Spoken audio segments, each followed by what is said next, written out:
You are now listening to Feeding Off Each Other. Welcome to Feeding Off Each Other, a weekly podcast where we feed off the talent, humor, knowledge, and awesome stories of our guests and each other. I'm Matt Dennison, joined as always by the man, the myth, the legend, Mr. Davey Wiggins. Gives no fucks, Wiggins. I give too many fucks. And to his left, to his right, your left, my right, Mr. Jason, PC Culture, Lucas. Oh, hell no. Who's that? Who's that? Who was that? Yeah, I'm just wondering because no one hit that button. I didn't hear that button. I want that one. Didn't they? You didn't see... He's got his own soundboard. Oh, you got your own special button. He got the good stuff on there. Oh, hell yeah. I didn't do fucking shit. We got some changes in the podcast. We set up new lighting. We have a big star in the room today. Oh, wow. We went crazy. Careful, that weighs 300 pounds. If it falls on you, you're toast. Nah, there's a safety chain. You'll be fine. What? Good. This feels like a trap. It's a little bit of a Why trap. is the light facing backwards? But actually, no. Let's just not focus on that. The ADHD activated. We're bouncing off the wall there, and you know. Oh, Yeah. gotcha. Man, this is a real cool setup you guys got going on here. And we have a special camera on you today. We normally have these crappy security cameras, but we're trying to work. We're trying to fix it. See Yeah. the security cameras? That's what we record our podcast with. Yeah. It's crappy, Oh my God. but you deserve the nicer camera today. So. Yeah. But it's a big day, and we have a big guest is to a big introduce. day. Why don't you introduce our guest, Mr. Jason PC Lucas? Well, I would, but Dave wrote it, so Oh. he's supposed to introduce it. Oh, my bad. Yeah. You don't have to. Oh, you're going to read all of this? What are you doing? We're reading your Wikipedia. No. Hey, I'm Ola. We do guest. No, we do guest intros for everybody. Okay. Yeah. Just I'll just sit here So and just pretend receive it. pretend like you're not here yet. embrace the Okay. cringe. Okay. Today's guest is a stand-up comedian hailing from the beautiful and bustling metropolis known as Fort McMurray, Alberta. Say it with some passion, Dave. Come on. Passion. In recent years, he has taken No. Come on, turn it up.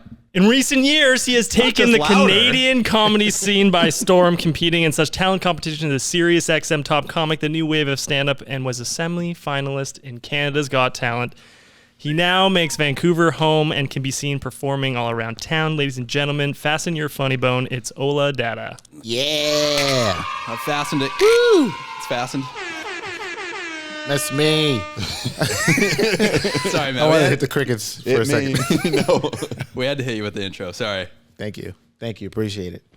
Fort McMurray. I just Yes. had to Google that place. I didn't know where the hell that was. That's You fine. don't know about it? Fort Mac? Yeah, man. Is that the place that burned down? Yes. That's the place on fire. The fire put us on the map, which weirdly took us off the map. That's how that works. Yeah.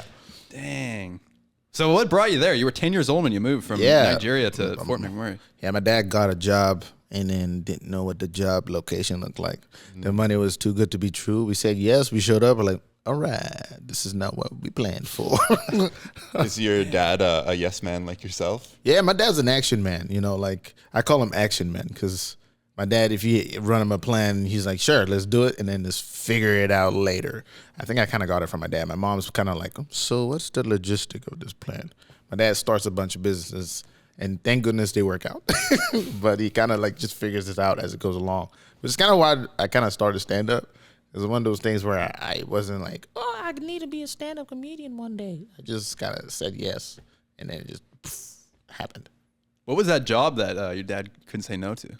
Oh yeah, Suncor Energy, the oil company. Oh, yeah. Yeah, people in BC don't know anything about oil. Suncor? What? Suncor. Suncor. Yeah. Suncor. Suncor. Yeah, I don't know shit. Yeah, people don't like the oil companies out in this place. So I just kind of don't tell them. Like the worst part about living here is people are like oil companies, Illuminati. That's that's the hierarchy of people. It's hatred towards those. Do we hate oil companies or are we just Indifferent. indifferent? Yeah. I've had some pretty strong opinions about it. You know. I guess that's the whole thing. The I was pipelines. gonna say Yeah. Pipelines. I mean, not as much now, but I feel like definitely around like 2015 and when that pipeline was being protested the most, I kind of just kept that on the wraps. And nobody needed to know where I was at. I do like driving my car, though. Is that all thanks to oil? Yeah, man. Oil is in everything, really. It's in that trash can, to be honest. What? In the trash can. Yeah, Plastic. in All the things plastic. are plastic. No, right? we Pretty just much. throw out a lot of oil. Yeah, don't expose us. And like Lego must be made of oil. Lego, shoes, plastic. This is everything, really. Those are the best things. They're always in everything you think of. The oil somehow involved in it, or the machine to make it. It's true. We need oil. We do. This is pro oil in here. So wait, how long did you live in? Do you call it like the Big Mac? The Big Mac, no, Back no one's, attack. no one's called it the Big Mac ever. Okay, But I cool. prefer. I'll I like see the Big myself Mac. Fort Mac. They call it Fort. People in the general area call it Fort Mac. I don't know why. That doesn't sound any cooler. I lived there from 2006 to 2013. I don't know. You do the math. I'm not sure that. 7 years. 7 years. Okay. And then I lived in Nigeria prior to that. When were those fires? That was when you lived there. Yeah. No. Actually, we have fires every year. Oh. But just that one was 2014, 15. Oh. That one was like super bad because like it was so bad where like it was so regular that most people didn't leave, and they were trying to tell people, hey, listen, this one's pretty bad. You should go. And then everyone was like, no, it's fine. It dies down. I'm like, some people almost get died in their homes because of the damn fires. Damn. Yeah. And then like there was high congestion. Some people would run out of gas. My mom was calling me. My dad was trying to steal the TV. Well, not steal the TV. Wait, what? It's his TV. He was trying to take a TV and put it in the back of the truck for some reason and told my mom to go on. I got to take the TV. He just got a new TV. And I don't know why. He says, like, I don't want it to burn down. And then he grabbed the TV, tried to grab the TV by himself and put it in the back of the damn truck and told my mom to take the other vehicle. My mom was like, what the hell? Then my mom had to call me to convince my dad to get into the same car as her. Damn, the TV was the prized possession. Sometimes I think about it. If You there know was like what? a fire at home, what would I take first? It hurt my feelings because my dad was like, save yourself. I grabbed that TV. 20-inch. Oh my Black and god! white. Oh Lord, it was his prized possession. There was like, okay, there's a history thing behind the TV though, because he had like another buddy that they have like this secret TV competition. Been going on for years. Well, like he would get a TV, and then we'll go over to his family friend house. He's like, and then the thing is, he would show up my dad about the perks about the TV, and then my dad later would up him and get another TV. It's like a little. I never even realized the backstory till now, actually. So they were been going back and forth for a couple of years. So my dad just did this new Samsung 70-inch, huge as fuck kind of thing. So there was a lot of pride behind that TV. It wasn't just the TV. Damn, my dad was kind of obsessed with TVs too. We went through so many TVs. Boxing Day, it was Yo. like he had pages of notes, what TV to get. He was like, like he had notes on the chalkboard. Now you're talking. Have you ever noticed that women don't care about the TV at all? They don't care. Go on about women, Dave. Women. Yeah. Dude. Like every time I've been at a girl's place, I go in and they have like the shittiest TV and their like laptop is like plugged into it, but it's like the oldest laptop and they have like the jankiest system how Yeah. they watch things. Don't say that about your mom. Come on. I think That was rude. it's because they have great eyes. To be honest, I think men tend to have worse eyes because we stare at TV too long. So we need that- better and better quality. Is that a stereotype? I don't even know where we're going with this. I was just trying to save you. really spun it around. No, it's You know what I'm saying?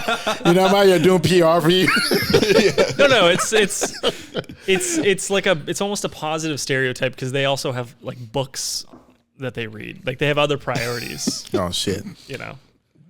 Like what? The kitchen? Yeah, Dave, go Is that on. where you're going? Keep digging. It's kind of my dream to have a TV in the kitchen, like above the stove. And just a side note for everyone listening, it's rhetorical. I was, saying he was saying that.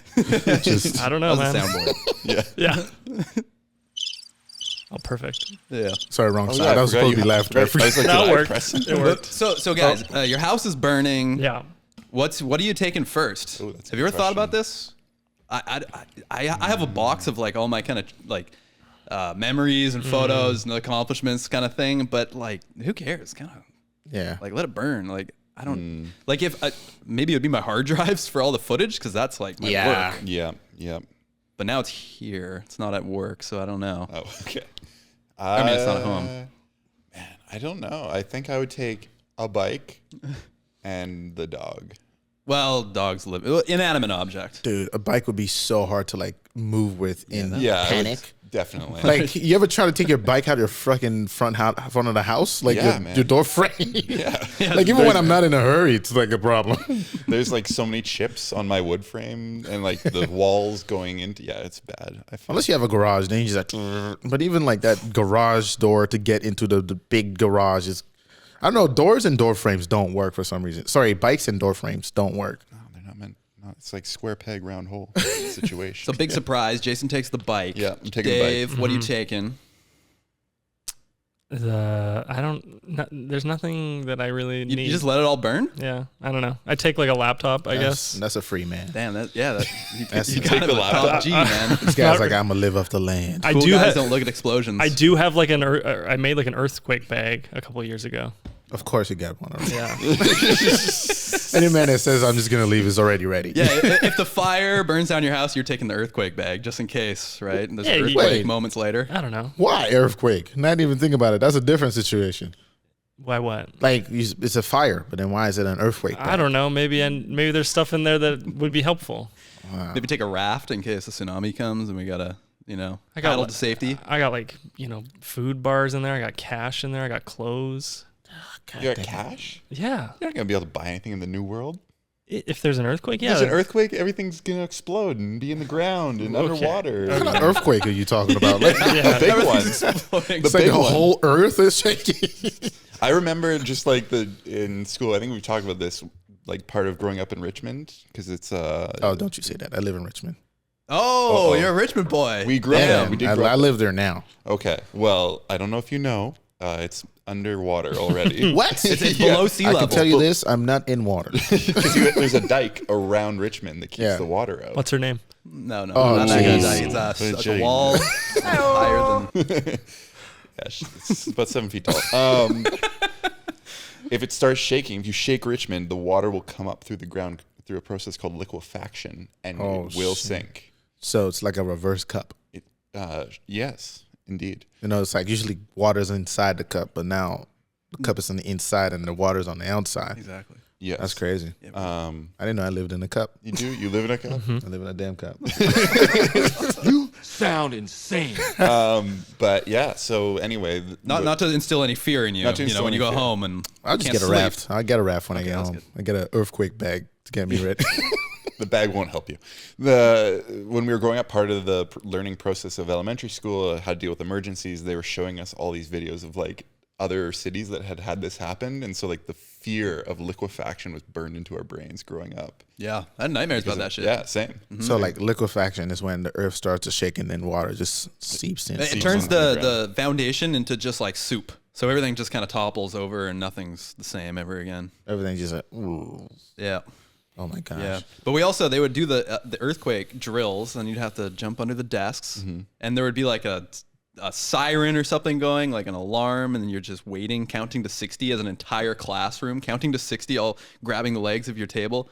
Pretty freaking scary. But there's probably scarier drills like in Europe, like war. The kids in the scenarios. States, they do school shooting That's drills. Enemy spotted. And then they're like the teacher. is crazy. The teacher practices like locking the door, and they practice like it's fucked up. I've never understood why hiding underneath a table is considered safe for an earthquake, because Closer to the isn't water. it ground splitting open? It's It's not the earthquakes are you It's talking not the about? rapture. man, like doesn't earthquake? Okay, I've never seen an earthquake in action. It's so under the ground. It's just shaking. and so it's the plates are oh, shifting so on the top ground of each doesn't other. go and then eats you. No, Can I mean that happened in Japan? There's Right? photos. I've You pull it seen up. those, Yeah, man, pull because it I up. see big ass cracks in the ground. Yeah. But damn, if Earthquake. you're in your classroom, that happens. You're really unlucky. You deserve to die at that point. Yeah, so you did something to God. So then you flip the table upside down and you ride it down the See, that makes sense. sinkhole. Yeah. You flip the table over, get a fucking helmet. That makes sense. Yeah, they should hand out helmets and don't do the table thing. And What? Dave's bag. If you're at home, you're supposed to go to a doorway because it's like the strongest area of your Not house, mine. Mine are all Yeah, chipped up lie from down bikes. face down on the ground. Yeah. Yeah. I made that up. Do not take this advice. Do not. I always had this thing where like, because I've always lived in high rises and I still do right now. Like if I was, they say the buildings are earthquake proof for some reason. They sway. They just jelly worm. Okay, good. I always thought like worst case scenario, I'd take my mattress and just jump out the window with my mattress. Damn. I don't know if it's gonna work, but I mean, yeah. man. When you have no options, that's a good one. nothing else. Hopefully it's a big window. Yeah. What floor are you on? Especially when I was in 25th, I thought about it a lot.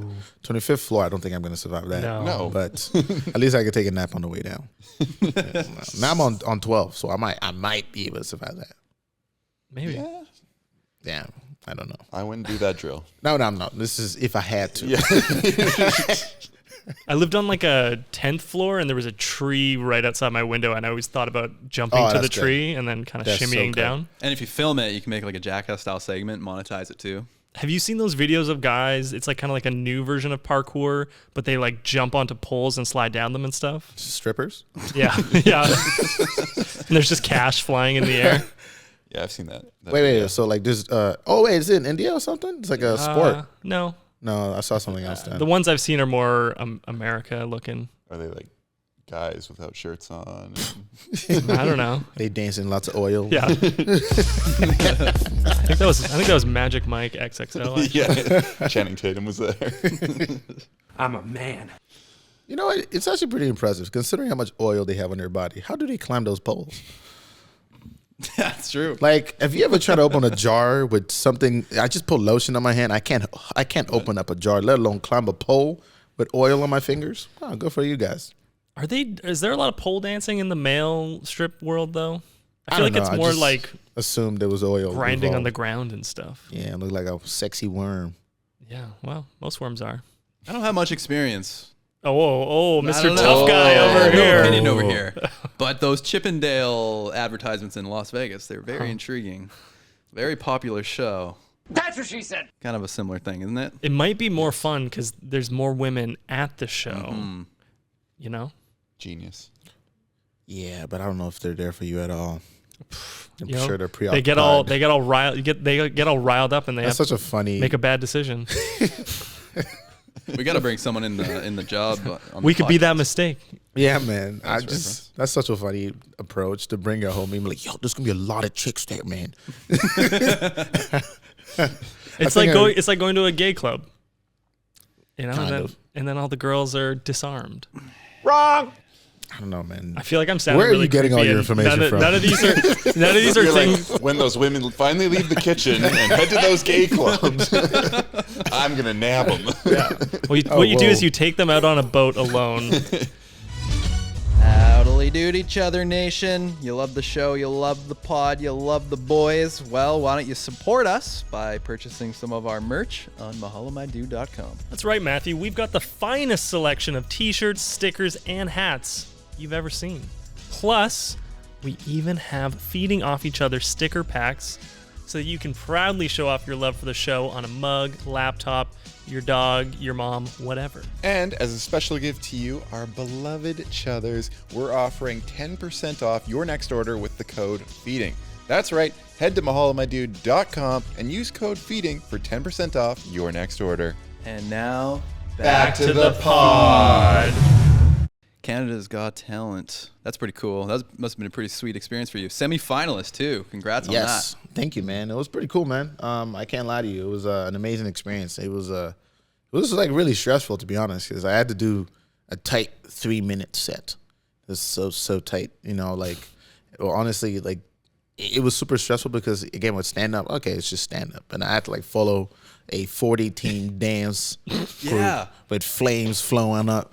They had everything. I'm like, man, I didn't even know you can get flames. I was like, I should have done something extra because there has to be what I want. I'm like, Ola on the back, and like as big as possible. They're like, is that it? I'm like, I mean, that's all I thought I would need. Yeah, it seems like the odds are kind of stacked against you Oh, sometimes so- because everybody's so. doing crazy stuff that's very like unique. But so we're gonna watch a clip of you here. Oh gosh, if you don't mind. Oh yeah, of course. Let's toss it on.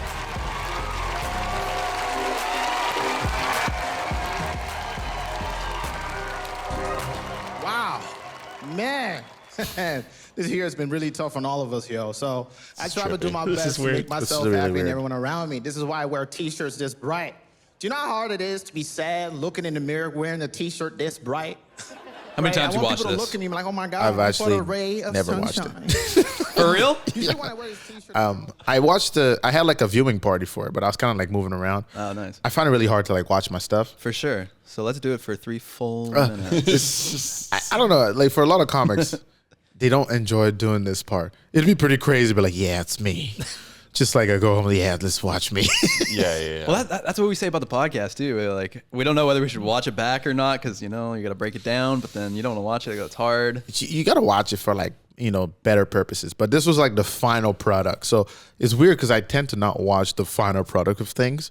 But like leading up to it, I'll listen to my audio, of course. I watch video, I guess, game tape to make sure I'm ready for this moment. So by the time I put that out, sometimes I like to just like not go back to it because then I start to like piece apart.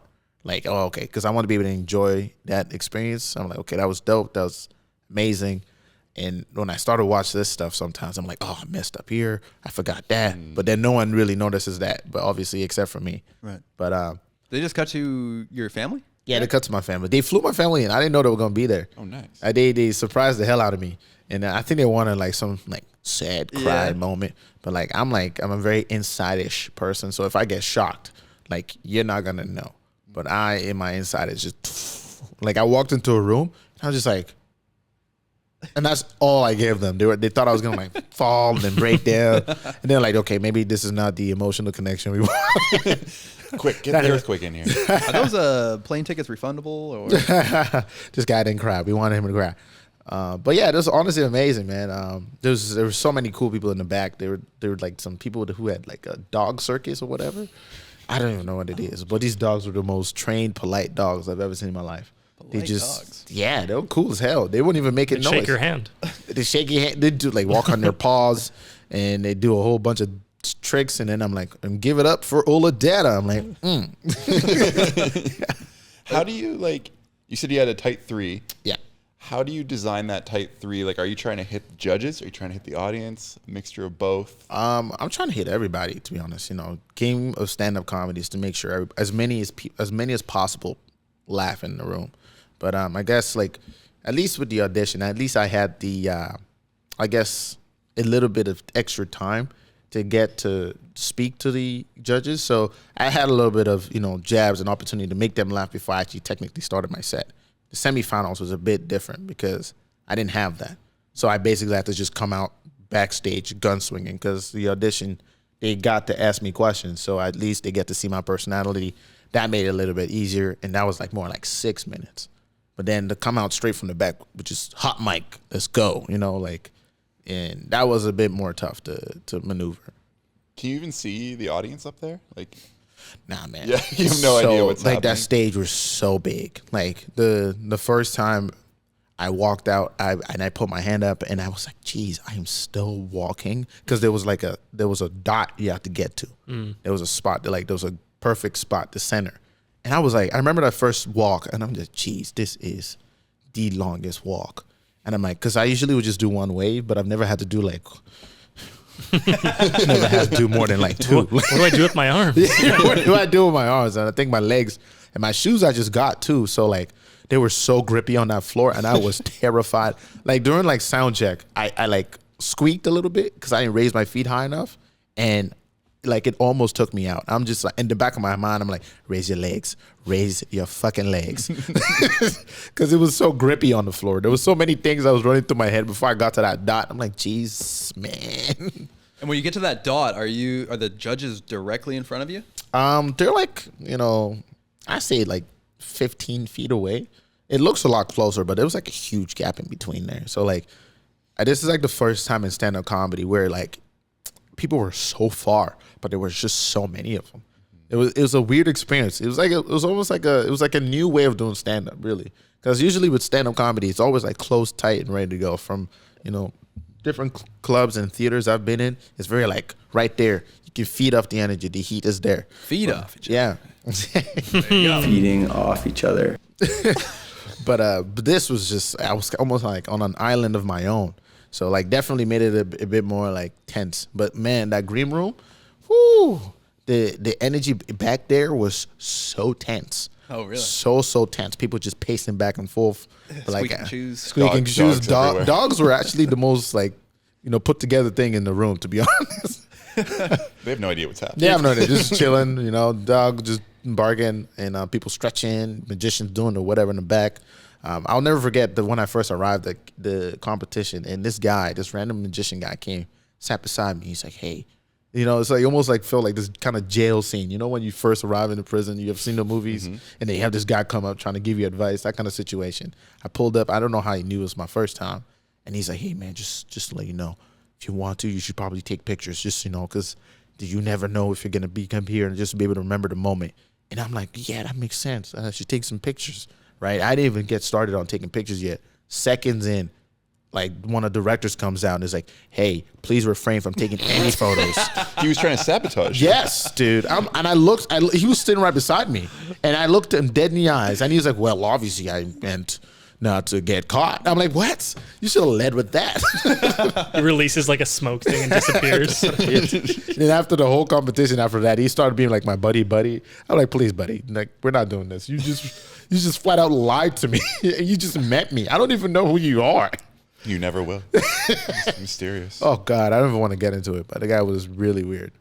Was it though helpful that you're not all comedians, so you're like indirectly competing because you're doing such different things? I think it would have been better if we're all comedians. Yeah. I think I don't know. For me, especially performance wise, if we were all comedians, then it would have been like the energy would have fit. Because man, I went up after a 40 dance crew. Yeah. And this is for the audition.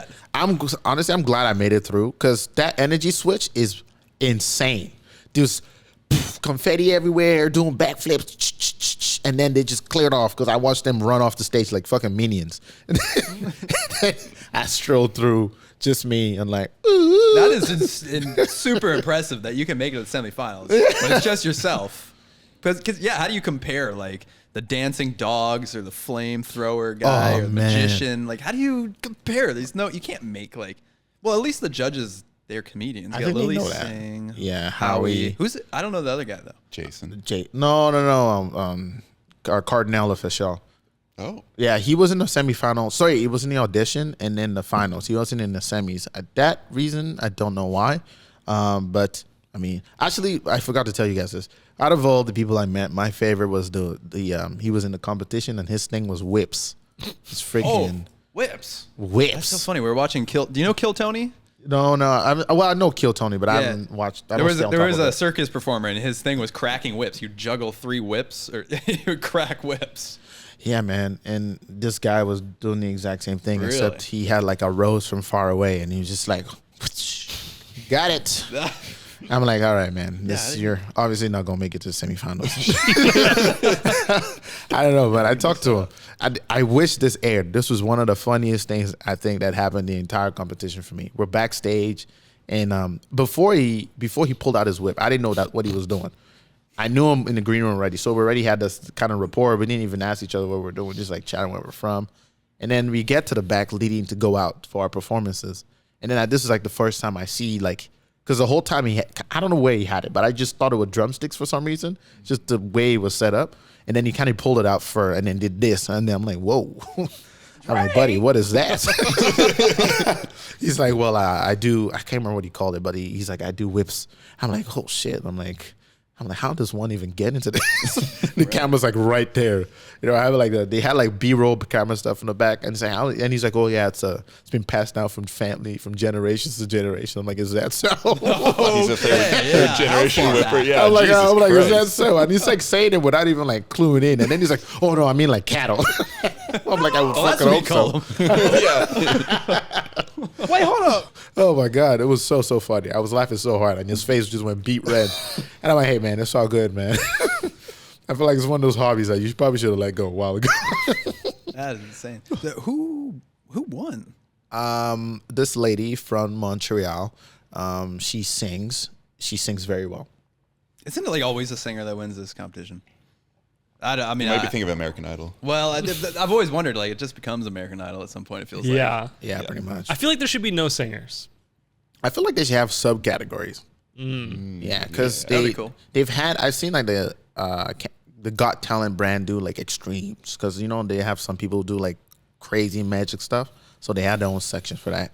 I feel like they should have one for comedy, have one for, instead of this big talent show, Yeah. I mean, it doesn't matter. I guess the goal of this show is to find the biggest star, and and if whatever person rhymes to the cream of the top, that means you were destined to win that stuff anyway. So Yeah.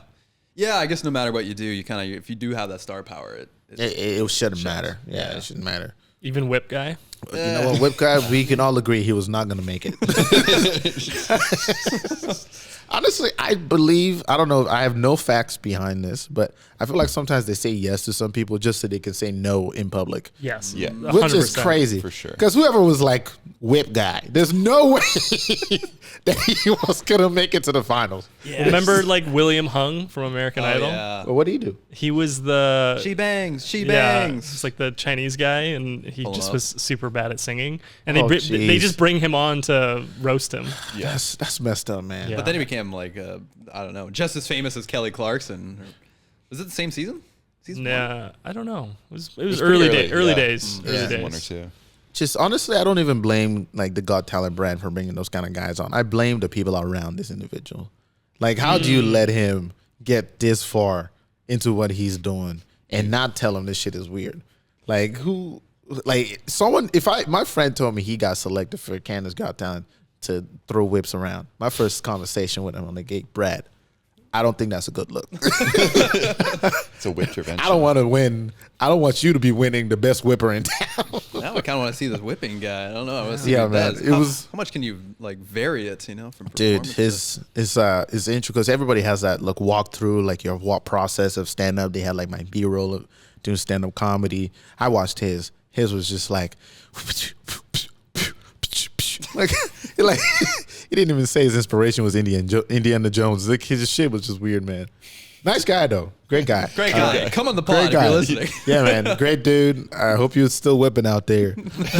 He's more of a nay now. Can you imagine? I can't imagine going to his house for the first time and then just coming in and just a whip just hung on the wall. I'm like, oh fuck. No, it's just a hobby. It's for cattle. It's for cattle. No, I mean, no. Yeah, he's like, oh, my family's from the Ukraine. Not Ukraine. Was it Ukraine? I can't remember. Somewhere around that area. And he's like, yeah, we come from a long line of cattle whippers. I'm like, this Not feels... to be racist or anything. Boom. I love that one. That was my favorite. But yeah, that was my favorite part.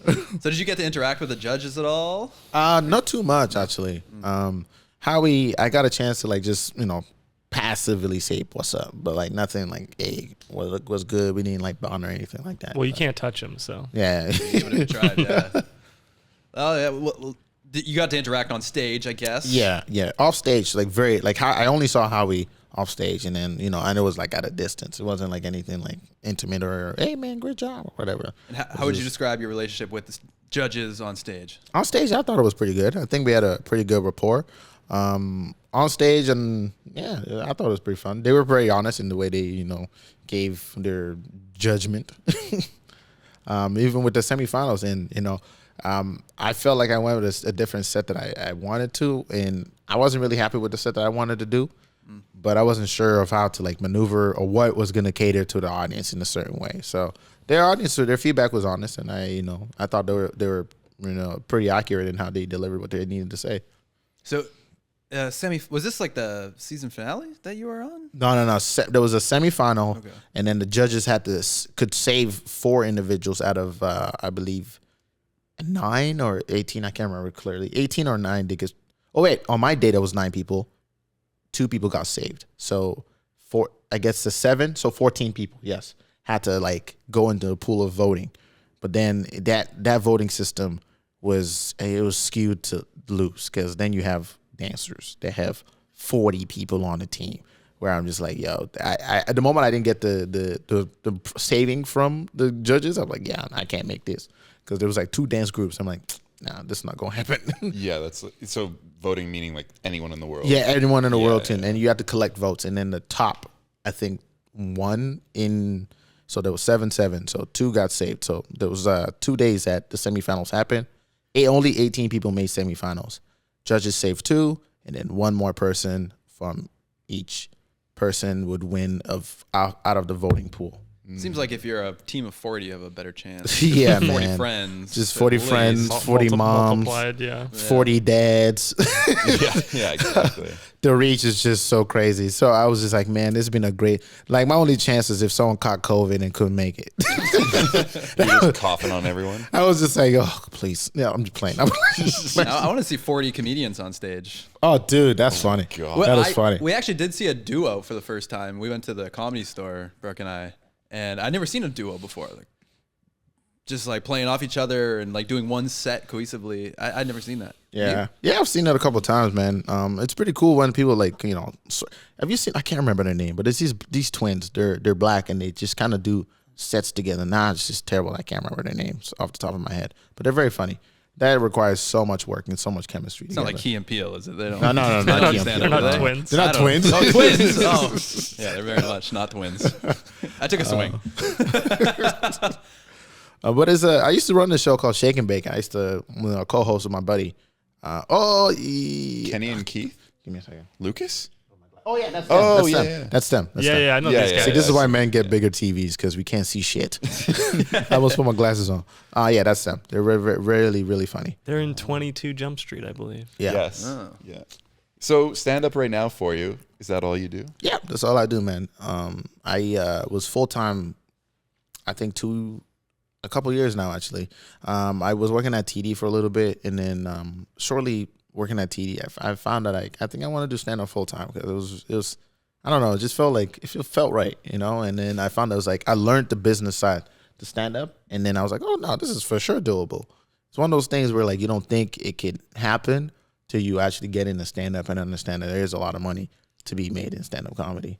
I feel like though you had a good background in like finance to Yes. realize that there is money, where a lot Yes. of comics probably just are like, oh fuck it, I'll just Yes, try. man. Tax write-offs, awesome. I found recording an album is another avenue. Running shows are lots of avenue. Making merch. There's lots of ways. Selling stickers, whatever it is. The thing about stand-up comedy is you can't just kind of bank on making money on one aspect. And if you do that, it's not going to be sustainable. And if you are spending money, you need to make sure that those expenses are still working for you. So you need to make sure you are, registered business. And when you're spending money, you write those things off in terms of your business to be able to keep it going. So, yeah. And man, the biggest one, not drinking. Yeah, that? bruv. Not drinking, man. You guys know what that is? Yeah, man, you should, man. I'm telling you, you burn so much money on alcohol, bruv. A lot of comics go on. I mean, I was, when I first started too, I would drink at shows and, the first 2 drinks are like free or whatever. And at that time, at least for me, those first 2 were free. And then I would go to the next spot and then spend $100. So when I go do a show and then I make $100 and then next thing I know, I already spent that $100. Like at one point I'm getting better and then I'm losing the money that I fucking keep making that same night. So, Well, let's see if he's full of shit, guys. Blowing this breathalyzer real quick for me. I'm just kidding. bro, I've never been more confident to do that, man. I'm telling you, bro. I'm like, cop, pull me the fuck over.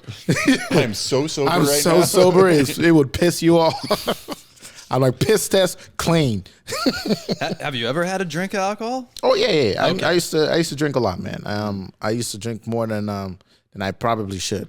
I didn't even know like binge drinking on the weekends was considered like I don't even know, like an alcohol problem. You know that?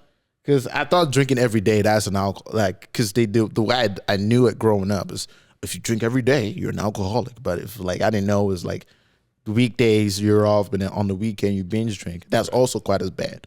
Yeah, but then when I learned that it's also bad for you, I'm like, nah. Unless it was the money that kind of turned me off when I started paying attention to how much money I was spending on alcohol. And it's like it's almost something like I didn't think I was even going over. I wasn't going crazy. It was just like you go out, you just get a couple drinks, and then 1 month I was like, you know what? After this month, I'm not even gonna stop myself from how much I usually would. I just want to see how much I spent on alcohol. And I looked and I saw I spent like over $500. And this was I didn't even have like a crazy night. You know what I mean? It was just out, drinks, $7, $8. Next thing you know, 2, 3, 4 nights every night of the week. I'm like, damn, that's a lot of money, man. If I took that money and put it into my T-shirts or put it in stickers, at least I'm getting more back for that money I put in. You know what I'm saying? So it's just like little things like that that really makes the difference in if you're serious about taking stand-up comedy full time. But it's weird, right? Because like I feel like drinking is so embedded in the culture of stand up. Because obviously it's at bars, late night, weekends. Like how do other comics avoid that? How do you avoid it? I always have a drinking hand, like at orange juice. So people just assume that there's alcohol in it. There's nothing in it, you know. Because at first I was doing a thing where like I tell people I'm not drinking, but then for some reason some people get this. Like the moment you tell them they're not drinking, they get like this weird, like, the devil's on your shoulder kind of thing. They're like, come on, just a little bit. So instead of, I'm like, why? So now I just start like, you know, I'll have a drinking hand or whatever like that. And honestly, like I think I might be allergic to alcohol, and I didn't even really know that because like I used to break out so much when I was drinking at that time. I didn't even, and ever since I stopped drinking alcohol, like my acne's all cleared up and everything. My skin, my stomach doesn't, you know, you know, I'm not here to obviously, tell nobody to stop drinking. A lot of Just for listeners me. feeling bad about You know themselves what I mean? right Keep now. drinking out there. If you're drinking, keep drinking. Keep doing that shit till you realize it's bad for you. Don't listen to me. You need to figure it out yourself. Yeah. Only if you're trying to become a stand-up comic. Yeah, man. Yeah, I otherwise, think it go for kills a lot of careers before it's even yeah. seen fruition Yeah, because probably. I want to be able to do stand-up for as much as possible. Like Bill Cosby was announcing the tour. I want to be 98 and still be able to do a tour. And if that means not drinking, then so be it. What other things of Bill Cosby do you want to be like? Oh, man, let's not get into that. That was an entrapment question. No, there it was, man. It's like, God, Bill Cosby was one of those dudes where, like, I don't know how they didn't know he was doing that for so long. He wrote so many jokes about it. So many. Too many. They did. know? A lot of people did. It was kind of like a public secret. Yeah. Like, especially people within the industry, there was kind of hush. It was like Harvey Weinstein was the same thing. Gotcha. There's years about jokes about Harvey Weinstein, but it was kind of like, kind of cool. Like, not cool, but it was like people were kind of okay with it. It's Harvey. Yeah. Like, it's Cosby. That's a crazy. Yeah. Like, oh, my God. And it was Hannibal Buress that sort of broke the case because he wrote jokes about it, and then people started picking up the jokes and him being like, everybody knows this about Cosby, and then it just snowballed from there. Damn. Yeah. That is wild, man. What was the drink of choice when you were drinking? I want to go back to the drinking. Gin and tonic. I'm just trying to figure out how you spent $500 on gin one and bottle tonic. of Ace of Spades or something. Well, I mean, have you seen how much alcohol costs Yeah. outside? Like, Yeah. bro, like that's like $10. That's Plus easy. tip. Plus tip, you know, like usually you're not just having one. Like usually when people go out, they at least have two drinks. You know what I'm saying? And it's super easy to do when you're out at a comedy show. Totally. Right? Especially on the weekend, you know, like, oh, my buddy got me this, sure. We get up. And even eating out too, man. Oh my goodness. When I worked at the bank and I would look at some people's financials, man. Uber, like people talk about like drugs ruining people's life. Skip the dishes is ruining some people's lives, dude. Like they would spend like if you think about it, by the time you get the delivery, you get all that shit. It's at least minimum, usually like $30 to $40. Most people aren't making that in an hour. You understand what I'm saying here? So by the time you get all that sorted out, and you got to eat, and people who get in the habit of Uber eating, it's a wrap because now you're gonna do it often. Now you're spending like at least $200, $300 a week on skip the dishes. It's crazy what people spend on skip the dishes. Like I was appalled one time. I looked at somebody's bank account. I'm like, man, you need to start going grocery shopping, You man. need to start doing the dishes. Who's showing you their bank Was account? Because I don't know. You worked at the bank. Oh, I yeah. looked at the bank right, so I right, can okay. like see it. Like, Oh, jeez. man, you can see real fast it's someone's spending habit. Just Yeah. like it's super quick because we had like a whole screen. My screen was huge. I always felt like I was hacking into someone's life. I'm like, man, I'm like, damn. Yeah, so as a bank user myself, when I go in and, you know, like you sit down with the financial analyst and whatever, talk about mortgages or whatever you're talking about, you guys can see everything. I can see everything. Are you judging people? Yeah. Well, you know what? No, not really. Okay, no, good. because there's a lot of broke people out there. Yeah. There's more broke people out there than people with money. For sure. So like it's normal to not have money because people have this fear and like get shy about money. And then sometimes like people will not come to the bank when they think a lot more people are in better situations than they think they are in. Because sometimes people are like, oh, I have this credit card, I can't pay it off, but like they don't come in for like such a long time and then realize they have a line of credit. It's very like just like you would go to a doctor for a constant checkup. It's good to go to a bank and be like, hey, listen, do I have any pre-approvals? Like, people need to check your credit score. You need to make sure that is also your credit health, like your financial health is also as important as your physical health. So like, you know, just going into the bank, just printing out your financial statement, actually looking at your statements Plain people will spend money and not look at their bank accounts in a month. Yeah, you know what I'm saying? So like I constantly look at my stuff. I make sure everything is in order. I have an app that tells me the moment money leaves my account. So those are little things to make sure nobody, steals your money. People's stuff gets stolen all the time. So Is it the TD MySpend app? the MySpend app. And every bank has their own variation of that stuff. Yeah. So It is helpful. yeah, the MySpend app is pretty cool because like if you spend, I had mine like you would send me a total of how much I spent last night. And that was like the tipping point for me when I start getting MySpend. And I'm like, damn, I spent like that much yesterday. I'm like, I didn't even, it's so easy. And then you look at the total the next day, like, damn, it didn't even feel like I spent like $200. You know what I mean? Just like little thing here, little thing there. Totally. And then next thing you know, boom, 300. And it's by the end of the month, like you spent like over $1,000 on you don't even know what the fuck. Uber Eats. Uber Eats, man. Yeah. And weed. I used to smoke weed, man. I quit that too. And I was like, damn, that's a lot of money going to marijuana. And I'm like, instead of marijuana, let's see how I can make this work for me and put it in, invest it in me. I got to now I have more money to do stuff like, get someone to edit my videos because I'm not having leaks in my finances right now. It's super smart. I mean, little stuff like that, man. It ain't even crazy. I feel like now we're all just introspectively and our audience too. Yeah. It's like, no, man, it's just like one day I was just like, man, I really want to, I got tired of not the people I work with. I just got tired of what I did. I felt tired of going in and doing the same routine where when I find myself wake up in the morning before my alarm clock to go to TD. TD was a great job. It's not even like a bad job. It was just a bad job for me. I couldn't do that same routine every day. The people were dope. It's just that same wake up, do the same paperwork, all that kind of stuff. I hated it. And I did not want to do it. So for my brain, I'm like, what can I do to get myself out of this situation as fast as possible? And if it meant not drinking no more, like not smoking weed anymore, I'm like, I will pay that price easily every single day. And then before I know it, I started to save a bit more money. Before I quit, I saved a bit of money. So just to make sure like, hey, when I do this jump, I have some buffer to give me some space to be able to like, really focus into stand-up comedy and maybe get some gigs and then build that up for a couple months and then see, hopefully I'm going to be fine. And, because when people quit, sometimes they quit and like don't have nothing in the bank account. I'm like, bro, you have to plan your exit. You don't just be like, fuck it. Like, that's crazy. You just got bills to pay.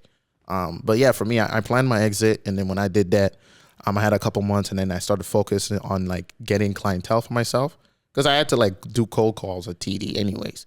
So I started to apply the stuff I did at TD, but then started like trying to book gigs and, talk to bookers, put on shows. I was already putting on shows at the time anyways. So I'm like, why not use the cold call skills that I learned from TD to get people to come watch me be funny, make me be my product as opposed to like selling products for somebody else. So was there like a particular show or like moment that you did that you were like, yeah, this makes sense. I could do this. Like you know what? Point? Like it didn't really dawn on me. Like I quit TD, I think.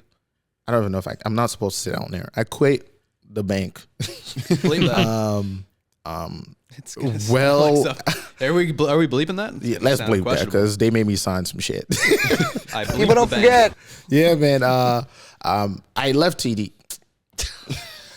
It's cool. CIBC. You're not allowed to say that you worked there? Yeah, because at the time there was a lot of canceled comedians. Right. So they were getting so scared, dude. So like my bank was they were stressing out about what I was saying. And like my manager would sit me down. I was like, oh, customer. Cause I was handling some high profiles as well too for my bank.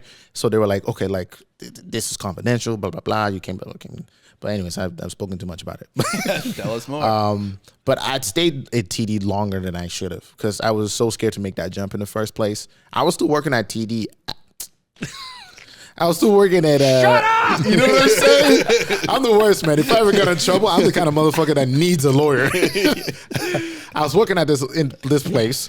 This independent bank well after Canada's Got Talent. And that I did not know was going to be a problem because that was when I got the real push to leave. Because people had seen the show and people would start coming to my workplace just to come hang out. And then my manager would get mad at me. He's like, you can't be hanging out with your fans here. I'm like, I didn't book them. They booked themselves. They called to book themselves on the appointment because they knew I was here. What do you want me to do? And then there was a lot of stuff where like now I had to like travel a bit more and then I required more time off. Even leading up to the Canada's Got Talent stuff, I had to like take a significant amount of time, and it started causing a little bit of friction. And then it just kind of felt like I was getting pulled in two separate directions. Because I was so used to like doing TD. I was so used to doing this, working at a spot and working at a spot, going and doing everything I was doing at the time. So, but then when Canada's Got Talent happened, everything just got amplified so fast, and I didn't notice the change till my presence at my workplace started to suffer, and I was working more remotely, but they needed me in the spot. And I think what really broke the camel's back was I was away on a road trip, and I was rushing back, and something happened where I was gonna be like a couple minutes late for work. And I'm like, when I say a couple minutes, I mean exactly 5 minutes. We were supposed to leave the night before, but now we have to leave in the morning instead. So I let my manager know, let him know, hey, listen, I'm gonna be 5 minutes late. I'm coming all the way from Kamloops, but I'm still gonna be there. I'm gonna be 5 minutes late because I have to go home and get my suit and then change and then head straight to work. Get to work. One of my coworkers, I'm gonna say his name because he's a piece of shit, Jerry. Fuck you, Jerry, you piece of shit. Your man is stupid. This guy, he had called in sick, and then I had to handle his shit, and I had to handle his shit. And then my manager, I knew what he was doing. I saw his story. He was out there partying, and then I was there, and then I had to do his work. It's crazy because like my manager's like, some of us here take our job seriously.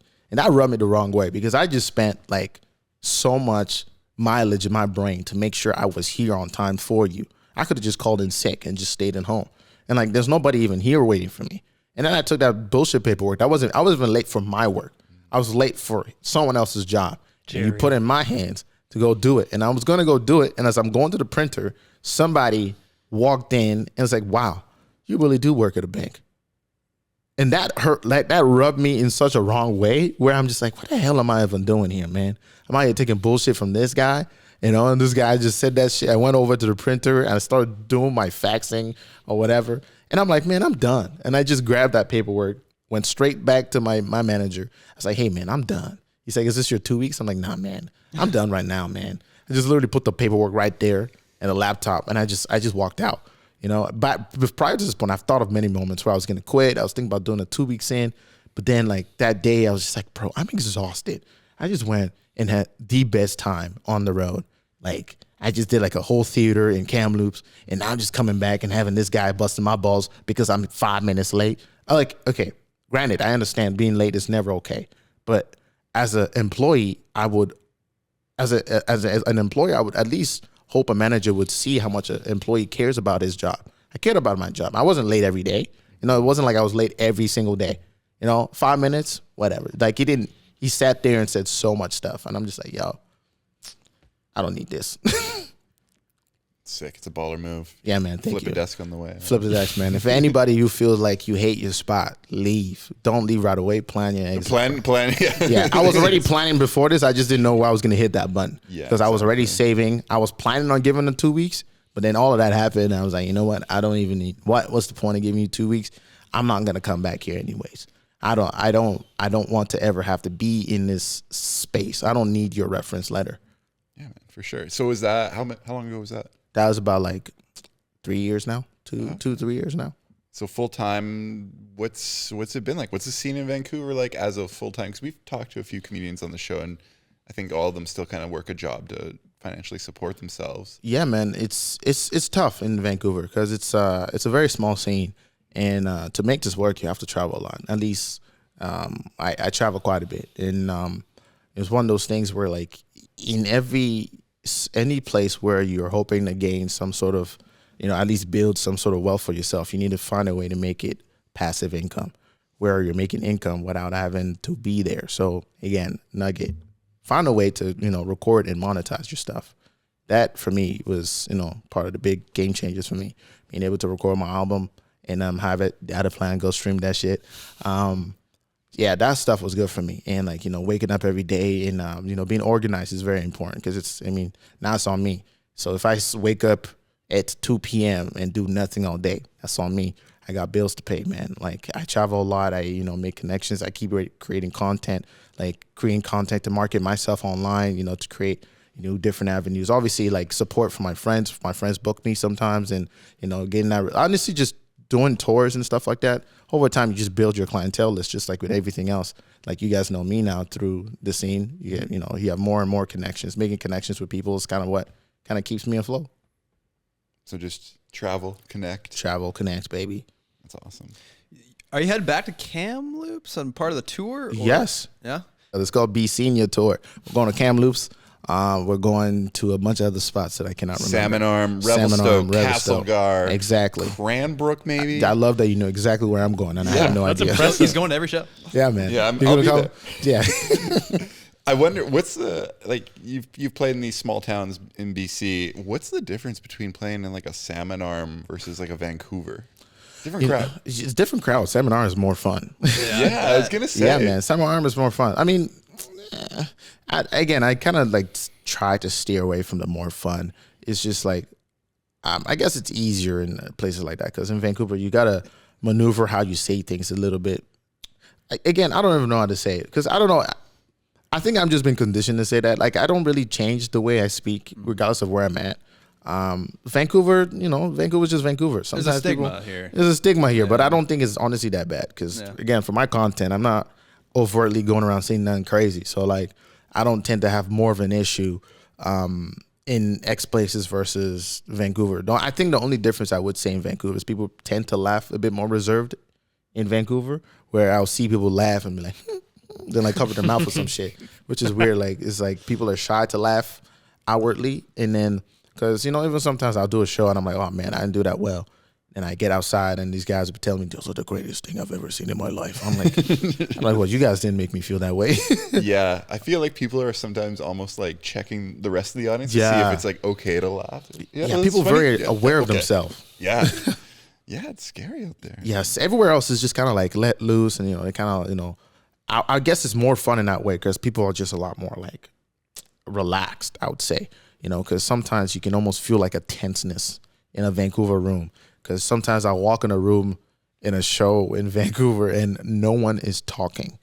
Do you understand how crazy it is to go into a room where you're supposed to be with your friends? It's like me, like I walked in here. Naturally, you guys spoke to each other because you guys know each other. And we're all hammered. Yeah. Yeah, man. And you're hammered. Yeah. 2 drink minimum in here every morning. Yeah. That's how you start off. 2 shots to the chest.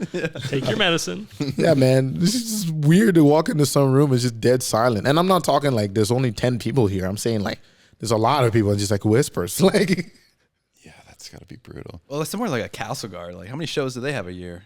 oh my God. That's another good point you just brought up. Yeah. It's a scarce resource. Very your scarce. So when they performance. see it, they appreciate They need it more than we Yeah. do. Yeah, they appreciate it when they see it. So, That's also true.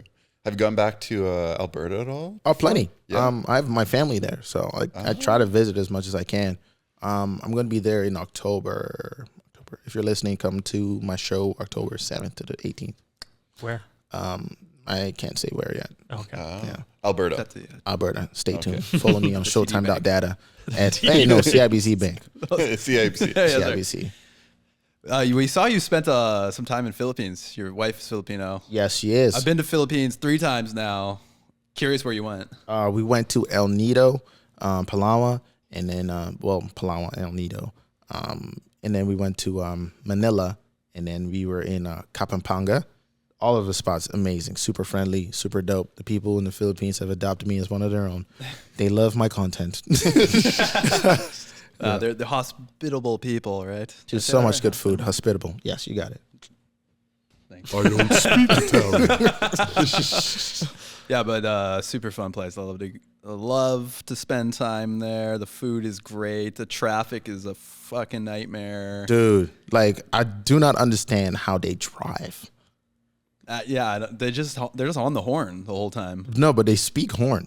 It's a language. They like I didn't even know. They're like, bop, bop, bop. And I was asking the driver, what's that mean? He's like, I'm on your left. I'm like, what? And then sure enough, the guy kind of did toot, toot. He's like, I'm on your right. I'm like, damn. They use the horn to communicate to each other. Yeah. Like, and then I was like, okay, I asked him, does anybody ever use that horn for anger? He's like, yes, but that's a distinct sound. I'm like, what do you mean? Can you do one for me right now? And he's like, bah! I'm like, damn, I can feel the vibe off of that. That makes sense. I felt like an angry horn. Is this one of those jeepneys or something? Or No, just, not the jeepney. We just had a driver with us, and then sometimes my wife's dad would drive us around because he knew how to drive on those roads. I'm like, damn, it's insane to me. The jeepneys were hella cool, but I did not ride in those because they looked terrifying. Oh yeah, they're sketchy. Yeah, man, they look like Exhibit showed up and then made a whole bunch of buses. And then, Sorry. So what are they? Jeepney. I guess you could pull it up. It's like it kind of looks like a school bus, maybe a little bit smaller. It's a small school bus. They're often like silver or something. They have crazy designs. Dude, actually. nuts. All of them look like they came out of Pimp My Ride. Yeah. I'm telling you. They're all like custom painted or different shit going on. So they all have like PlayStation 2s in them, I wish. and like fish tanks. Fish tanks in there. Yeah. We have William hung up now for you. Don't tell me you closed it. You recognize this guy? What? Who is that? This is the American Idol Oh. train wreck. Oh my goodness. He gained a lot of weight. What does he do? Honestly, I don't know. Yeah, hit she bangs. What? He's famous for covering this Ricky Martin song. Yeah. Come on. Oh no, the ad. God. Oh, hold on. Honestly, this is my age showing. Like every time I see an ad on YouTube, I legit get mad. Because I'm like, this is not how we started. This is not what you promised us. But anyways. Okay, my upstairs neighbors, they're like 70 years old. We show them our videos and the ads will play and they say, "Oh, now what's this video that you made?" You know, I have to explain every time. This is the ad. This is just an ad. That's when you get really old. Yeah. When you think the ad is the video. Engineering student William Hung for showing up and shaking his bonbon. Okay? William. Yes. Wow, this is the Talk OG. to me, I miss these. 20. You blow me off like it's all the same. Mm-hmm. You lit it fierce and I'm taking away. Yeah, baby. He's actually less bad than I remember. It's not too bad. She moves. Hey. I go crazy cause she looks like a fly, but she stings like a bee. Like every girl in history. Ba-ba. She bangs.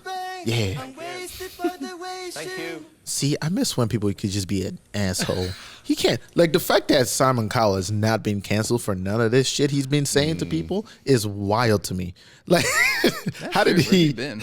Yeah. He's been in hiding, maybe. That dude in the kitchen, what's his name? Gordon Ramsay. Ramsay. How would those two made it past cancel culture? How did they just fly underneath the radar? That's what my question is. They're not doing anything offensive though. They're just being assholes. But isn't like attacking someone's mental health Exactly. kind of like Whoa. offensive? They're like, Boy. have you seen Gordon Ramsay? You fucking piece of shit. I wouldn't feed this to a dog. Like, But apparently he's actually quite a nice guy.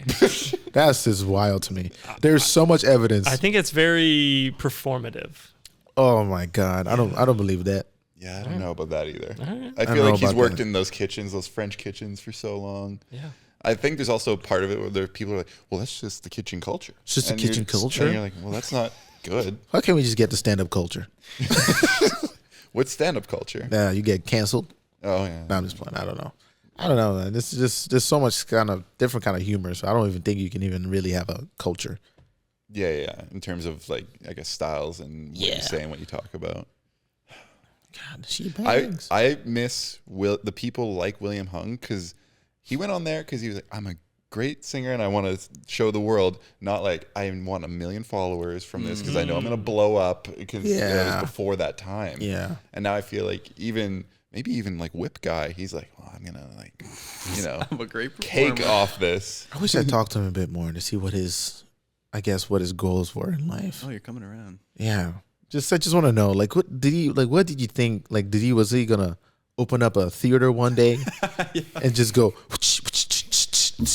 Like, maybe it's just like there's probably enough rodeos around the world that he can go to. I guess. You know what? That's what I love about this world, man. There's so many ways to make money. Yeah, he can go to rodeos and just whip, or maybe one of those things, the toro, like, the bull running towards the red thing. Yeah. It's not just about the rodeos. It's about the stickers, the merch, That's the true. cameo. He could live stream. yeah, exactly. You know, it doesn't Twitch, matter. you know what I mean? Twitch. He can get like sponsored ads and they put like a Pepsi in the front and then whip it from a distance. You know what I mean? Look at this. My God. I hope he's watching. You man. should represent him. I should.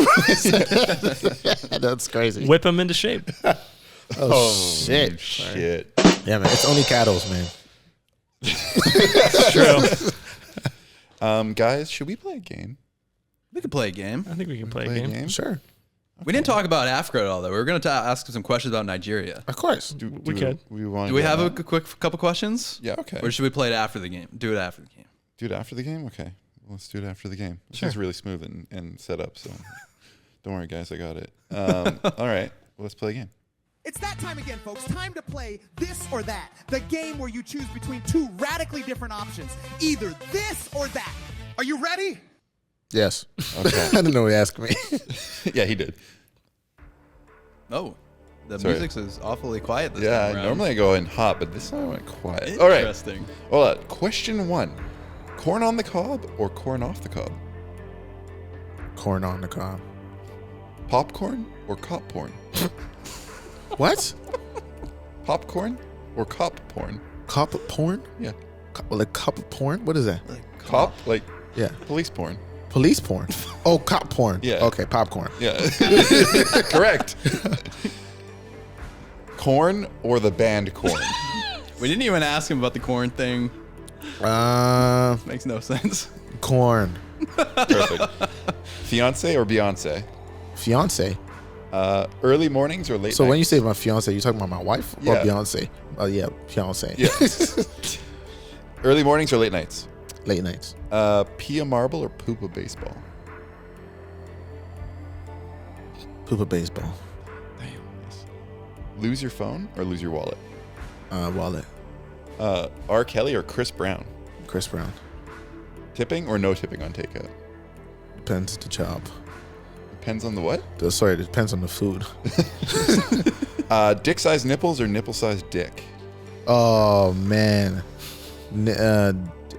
Nipple size. No. Dick size nipples. Correct. Cause yeah, that's wild. Yeah. I rather have long ass nipples. Just think what you could whip with them. Top bunk or bottom bunk? Top. Would you rather be 4 feet tall or 8 feet tall? 8 feet tall. Leg day or arm day? Leg day. Win a free cruise or earn a large sum of money by helping a Nigerian prince? Sorry, that's my Win a first time. free cruise or help someone win some more money. You win a free cruise or you win a large sum of money Bye. by helping By a a- Nigerian prince? The joke was they're both scams. They're What's both the- common scams. I win a free cruise. Correct. Thanks, Dave. Deadlifts or squats? Squats. Cry every time you poop or poop every time you cry? Oh, cry every time I poop. Missed one. Up nod or down nod? Depends On what? if I know you or not. So if you know me, up nod or down nod? Up nod if I know you, Okay. and then That down felt nod nice. it's like I don't really know you. Yeah, I'll that show did you some feel respect. nice. Yeah. I That's didn't like facts. that one. Sunset or sunrise? Sunrise. And finally, Fort McMurray or Bill Murray? Fort McMurray. Well done. Wow, those were some toughies. This was man. Cop corn. Damn, that's a. Okay, we got to talk about corn because I was. He love corn, man. Yeah, you love corn? Too much. Way too much. How much money do you spend on corn a month? Honestly, that's where the last leak in my finances needs to be. Big corn. The big corn has got me, man. I don't know, man. I don't keep track. I just see. I don't ever feel bad if I'm spending it on good food. If I'm like spending on corn, that's fine. Like if I go out if I'm on the road, and I got some steak and some corn. That's good. It's helping my body. I don't think corn is that great for your digestive tract, anyways. But I eat it because it's something like it could be worse. If corn's what takes me out, I think that's okay. And what's your favorite? Just so we know, your favorite preparation of corn. Dude, I just like it the original, just like on a cob, butter. butter, and like I usually would put it on a barbecue. That's so good. No way. I don't know if you guys have had it on a barbecue, Oh, hell but yeah. you cook it a little bit, like gets a little brown on there. Amazing, with a little bit of butter and some pepper on top. I've only really had the Mexican street corn off the grill. I've never. Is it Mexican street? I thought only Nigerians did that. Yeah, they put like cheese on it, and they got the That's too much. tahini or something. That's too much. It's too much. You got to keep corn its original flavors, man. Make corns great again. I'm kidding. That was crazy to make that reference of the Mexican shit. It's that culture we're talking about. Build a wall of corn. Build a wall of corn. You ever go to the Richmond night market and get the corn there? Oh, dude, of course. It's the first thing I go to. I get corn and then I get bubble tea, and then it's like pretty much it. Oh no, there's these mango drinks that are amazing. Like I don't know what they're called now. Okay, see, I'm the man that knows no names, but plenty of information. What about the sweet corn ice cream? That's trending now. I feel like I do not like that. You don't like that? Really? Yeah, I don't like my ice cream mixed with too many things. Yeah, like Neapolitan ice cream is as far as I go with mixed ice cream. You don't like chunks in your ice cream? I hate it. Really? It's I love a chunk. interrupting. I don't like my food touching. If in a perfect world, I don't want it touching, but I learned to live with it. Yeah. Do you have those plates that have like the segmentation, like a prison tray? I used to, but I figured I can't live this way. Yeah. And how are you eating them? They're not touching. Are you eating one thing at a time to completion, or are you mixing it bite of each? If I can, if my ideal way to eat something is one at a time, because I usually will eat this done, because I don't like mixing flavors, because then I get to appreciate the flavor for what they are. I know that people talk about stuff complementing things, and I understand that they do. But if I can choose, I would like to eat everything at a time. Granted, I have grown up, but I eat some stuff obviously with some mixed stuff together. But my burgers even usually would be as plain as possible. Oh, okay. Yeah, because I hate competing flavors. I hate it so much. I didn't try pickles till like 5 years ago. Ooh. How do we feel about them now? They're okay. They're not like as bad as I thought they were. But I'm a super picky eater, man. It's crazy. What about crust? Are you cutting that off? Crust? Yeah. Nah, I keep the crust in. What about the olives? Olives? I hate olives. Oh, I hate olives. Olives are so salty. I don't know why anyone likes olives. Pickles or olives? You had to eat one. Pickles every time. Olives are so salty, man. I think they're so gross, man. I mean, a black olive is preferable over a green olive, in my opinion. Both of them are just. I think they can both go to hell. That's. I agree. Yeah, man. Olives are nasty. Ugh. What are some Nigerian foods that we might encounter? We were going to ask, what we don't know anything. Jollof rice is pretty good, and there's this thing called eba and like stew. So that kind of stuff. It was weird where like growing up, I would have that kind of stuff where like it kind of looks like mashed potatoes, but then you have to take it and then dip it in some stew. For me, that was a huge challenge growing up because one, I didn't like eating with my hands, but I did because it's obviously part of my culture.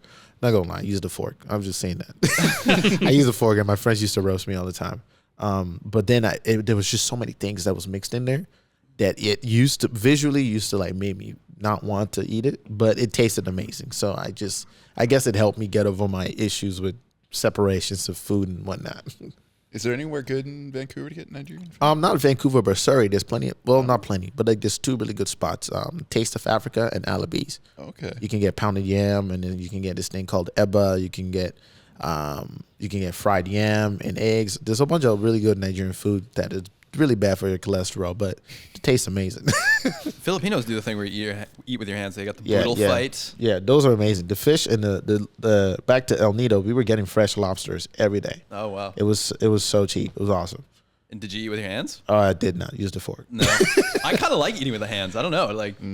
Man, I get scared of germs, dude. Like, well, me too. I was like always kind of picked on because I didn't like to share drinks with other friends and. Yeah, that's fine. I waterfall at anybody I give my water to and they put their pressed lips onto it. You don't respect me.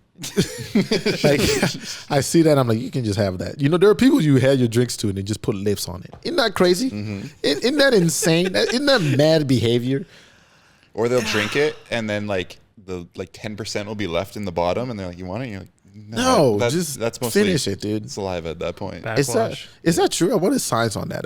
This is where we need Mythbusters. Let's show up and just take the 10% and see how much saliva is in it. Oh, I don't even want to know because I know I've definitely drank those things. Yeah, we're gonna ask also stereotypical like things, behavior, things from Nigeria. What can we expect? Because we're all about our stereotypes when we write our videos, our short films and stuff. We're kind of known for like making fun of stereotypes and across all different cultures and stuff. Yeah, man, I'm trying to think stereotypes. Man, I don't know, man. Nigerians, we're known for a lot of like really good and really bad things, man. Stereotypes, the Nigerian scammer stuff. It's not as true. I got in a lot of trouble for that in Nigeria, actually. There's some people, I made a joke. I had like a Nigerian scam joke because me working at a bank, it's kind of like, it was like perfect setting kind of thing. And the joke was just right there, you know. And you know what? Like every joke has like some real life applications to it, like some practicalities. Because I became a financial advisor. This is the truth behind the joke.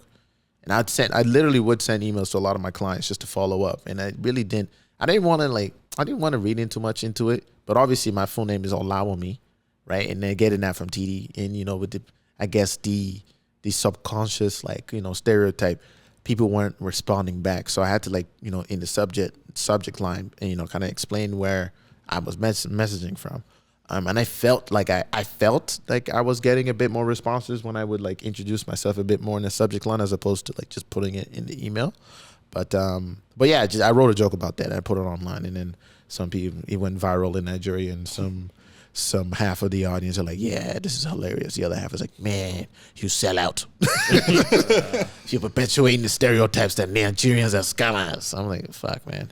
Y'all niggas really did that shit though. So I never even assumed it was necessarily Nigerians doing it. I just thought it was just sort of like a character, like the Nigerian prince. Yeah, man. I mean, shit. If we're really gonna talk about scamming, no one ever did it like us. We're like the goats. We started it before India got involved. China got involved. You ever get those Mandarin phone calls? Oh yeah, almost every day. Yeah, I'm like, nice try, buddy. And we wrote the playbook on this shit. So, they're like movies. They call themselves 419 Yahoo boys. They have a slang in Nigeria. At least at the time when I was coming up, it was a bit more prevalent. But I don't know if it's still I don't think it's as prevalent anymore. But other factions of the world is kind of taking on, the reins of scamming. But Nigerians were very educated, I guess stereotype, I guess Yoruba men, I'm Yoruba. It's I don't like it. There's just not a lot of good ones. I think there's a lot of false information on Nigerians, but very educated, very smart, very passionate people we are. The Yoruba men are not good lovers, apparently. Oh. Yeah, we're players. It's not true. Oh, what? Yeah. Where'd that come from? I have no idea. It's just okay. liars. We got fake news out there. Liar! Yeah, man. I'm married. Okay, I'm committed, and everything is good on my end. Have you been back to Nigeria? Yeah. Nah, not since I left 2006. Yeah. Any desire to, or? I would love to, man. Yeah, to go back visit my family. Nigeria would be a really cool spot to go to. I will try to maybe go there maybe in the next couple of years, but I don't know. I don't have anything in the works to go in there anytime soon. A tour, that would be awesome. But yeah. man, I will not lie to you. Doing Nigerian shows are so difficult. Yeah, no, that's a different crowd. Yeah, man. I've been doing older Nigerian crowds, but the thing is it's not like a show dedicated for stand up. So it's one of those things where I had to learn how to adapt my stand up for the room, because Nigerians, man, when you go into those rooms, one, everybody's late as hell. Show's supposed to start at 7, people pulling up at 9. You know what I'm saying? Dead ass. And then you get there and everyone's just chatting, literally talking, at the top of their voices. Opposite of Vancouver. Yeah, so opposite. But the thing is, they're not even engaging with you. So I had to find a way to be a part of the natural element of the room, and this comes in to me being more flexible, because if I'm standing on stage, if you're crushing, sometimes you can gain their attention, but there's just some people will start chatting, and these rooms are just always just so big, it's kind of out of control, and the way they're set up, round tables everywhere usually, so people it's more inclined to have people talk. So sometimes I would just kind of walk off stage and do a lot of crowd work in between, see what people are. Sometimes you're doing shows and people start serving food while you're performing. It's crazy. It's really crazy. It's really chaotic. Those shows that are a bit more fun is when they're actually dedicated to stand up and they have big headlining stand up performers coming from Nigeria, and those are fun. But I do a lot of I guess hosting gigs, and those are a little stressful sometimes. But almost you do a few of those, and then you go back to a a different stand-up showing. This is easy. Yeah, Everyone's man. here to pay attention. Yes, Quiet. It definitely teaches me how to hit a different gear when I'm doing stand-up. Yeah, my first experience doing stand-up in the Nigerian community was when I was still fairly young, and I was opening for a very big Nigerian comedian, and this guy's flight, I'm just assuming his flight was late. I don't even know, but he was supposed to show up, and then he was 45 minutes late for that show. But it was just me and the host at this time. I only had 20 minutes, and I was supposed to only do 10. And the guy before going up, it's the headliner's not here. I'm gonna need you to fill some time. And I'm just okay, yeah. But I'm young. I'm excited to fill. This is the most time I'm probably gonna get I've ever gotten prior to this. So I'm excited, but my dumb ass didn't ask how much time would I need to fill. So I get on stage, I'm done every joke I've ever written in the whole 20 minutes of that. And then I look at the guy, and the guy was like, Keep going. keep going. And I'm just like, yo, what? And I don't even know what I did, but I ended up spending like 45 minutes up there, dude. Like 45. Like I'm talking in additional to that 20 minutes that I fucking did. It was like there was a band. I started doing crowd work. He had dogs, a whip. Yeah, telling stories. Yeah, I wish I had a whip guy there. That would have been fucking handy. So look at this dumbass. What's next for you now? What's next? I'm releasing my comedy special in the next month. It's called Unlimited Data. It's going to be on YouTube. If you want to get a chance to view that, I'm going to release the link on my Instagram. On TikTok, on Instagram. Did I say Instagram already? Instagram, TikTok, all the social media platforms. It's going to be on YouTube. The full one is going to be out at the end of March. And I'm going on tour, Be Senior Tour. And I basically have a lot of shows and touring all of Canada before the end of the year. Amazing. Sweet. Very inspiring today. Big honor to have you in here. Thank you, man. Thank you for Appreciate saying you yes. guys. Oh, of course. And of course. hopefully you don't regret it later when you're driving home. No. It was great. It was a light drive, honestly. It was all good. It was fun. Yeah, it's great to have you. Well, Matt, is Well, that time yeah, what's the time? for the outro? Oh, okay. Thought it was lunchtime. Thanks for listening, everybody. Please remember to subscribe, leave us a review on Apple, drop us a comment on YouTube. Leave us a voicemail. We have a voicemail thing. It's just go to speakpipe.com/feeding off each other. Hit the button. Leave us a message. We want to hear from you. Roast us. Ask for advice. Make a joke. Make fun of us. Whatever you want. Plug your product. Apparently, yeah. And as always,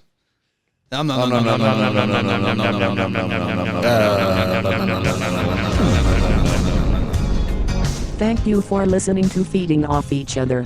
Please subscribe for more great podcasts.